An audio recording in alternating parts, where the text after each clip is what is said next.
Okay, today we're going to be talking about learning styles. Now, for your assignment, you are going to be doing a project where you will go onto a website, and on this website you're going to answer a survey which is 32 questions long. You check if you like something, if you don't like something, that sort of thing.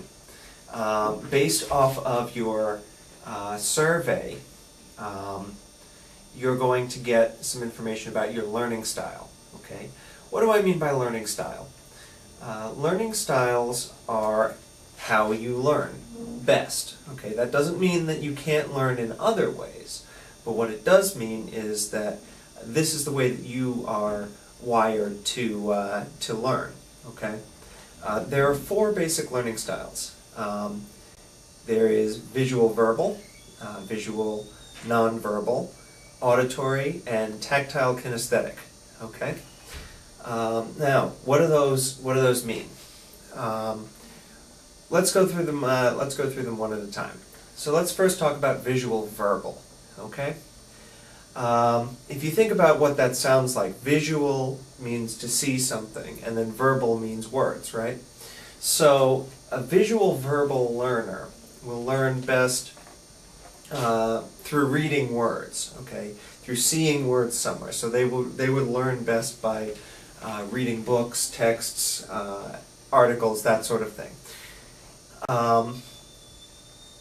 So that's a visual verbal learner. A visual nonverbal learner also is kind of similar in that they learn best through seeing things, but they learn best through seeing things that are not text, okay? Pictures, films, graphs, charts, diagrams, that sort of thing. Then there's the auditory learners. Auditory learners learn best through hearing things, okay, through the ears. Audio meaning sound, okay? So an auditory learner learns best by listening to things, by listening to lectures, hearing things out loud. And then there's the tactile kinesthetic learner. And a tactile kinesthetic learner is someone who learns best through some sort of hands-on kind of thing, by doing some sort of action, okay? Now the reality is that everybody learns in all of these ways, okay?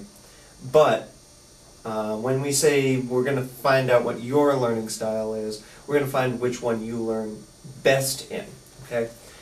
When you take your survey, you're going to get back not only the results, but it's also going to give you some numbers at the top. And that will tell you how strong you are in each of those regions. Some of them some of your results will be very, very clearly one thing or the other. Some of them will be more balanced, okay, so you might get 2 or 3 results. You might be a visual verbal and visual nonverbal. You might be a tactile and visual verbal, or an auditory and tactile, or something along those lines. You may be all 4, indicating that you're fairly well balanced. You don't have one that's stronger than the other, okay? All right, so now that we've kind of got all of that covered, let's talk about some strategies that you can use for working with these, playing up towards your learning style. Because when you're in a college class,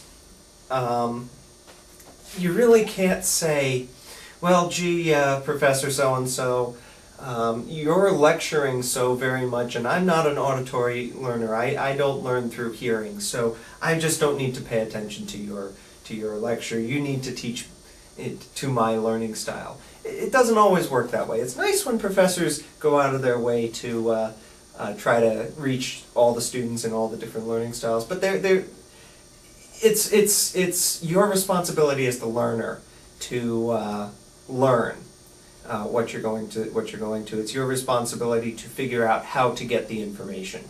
Okay. If you, let's say you are a visual verbal learner. What can you do? Well, most classes have textbooks, right? So you'll want to take advantage of the reading and the texts, that sort of thing. You may want to make up some flashcards so that you can see what's being said. Make sure you take copious notes so that you have lots and lots to read. For visual nonverbal learners, same kind of thing. You may encounter situations where you have a textbook that doesn't have a lot of pictures. It might be helpful to kind of draw out some flashcards or some visual aids to help you learn. Maybe you want to make up a PowerPoint presentation so that you can get the material, that sort of thing. For an auditory learner, one of the things that you can do, of course, read aloud, record lectures, that sort of thing. Tactile kinesthetic is kind of the most unusual ones because it's hard to kind of think of what to do. If you learn by doing something, reading a textbook or listening to a lecture isn't necessarily going to play up to your strength. So what you have to do is you have to find some way to make that activity tactile. A lot of times what tactile learners will do is they'll take notes, as in, the act of writing is what is making it tactile. If you find something in a textbook that there's some sort of example that you can act out, you may want to try that. For example, physics textbooks are famous for having little thought experiments. So you might, if there's one that doesn't require a lot of setup, you might try out some of those. Basically, when you do your survey, you'll have some suggestions for how to work with your different learning style. So basically, what I want you to take away from this is that we all have different ways of learning. We all have different styles of how we learn. Some things are stronger than others, but ultimately you're capable of learning in any way, and you can find ways of converting through one thing to the other.